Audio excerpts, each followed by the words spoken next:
If you're tired of throwing interceptions, or maybe you can't even get that ball out of your quarterback's hand before you get sacked, you may need to play around with those difficulty settings, learn the game a little bit more, then you can set back on the field with the big dogs. For me, I know I'm starting from the bottom and I'm working my way up to the top. So let's look at where those difficulty settings are at so you can have a little bit more success on the field while you're trying to figure out the game. Like in most situations, you're gonna find these settings in the settings menu.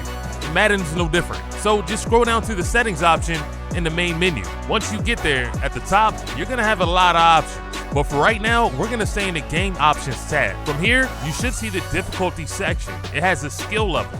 The skill levels go from rookie, pro, all the way up to All-Madden. Of course, All-Madden is extremely difficult, and I suggest you stay away from that. You can also change that quarter length. If you don't like longer games, you can make the quarter shorter.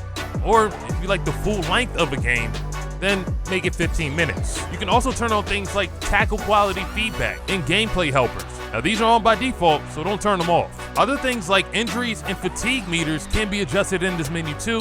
I know some players really don't like those injuries. They want to play with their superstars. On top of that, you can take things further. You can adjust the amount of times the refs call certain penalties in the game. But if you really want to change the game and make things a little bit easier, you need to change the player skill and the computer skill. This is where things can get really interesting. If you're not throwing the ball well enough, turn up the accuracy. If you're throwing too many interceptions, turn down the interception rate. Whatever you're having trouble with, you can come into the settings and change those sliders. Now, I wouldn't say you use this as a crutch, just use it while you're learning the game. Anyway, I hope you enjoyed this one and learned something new. I'll catch you on the next one.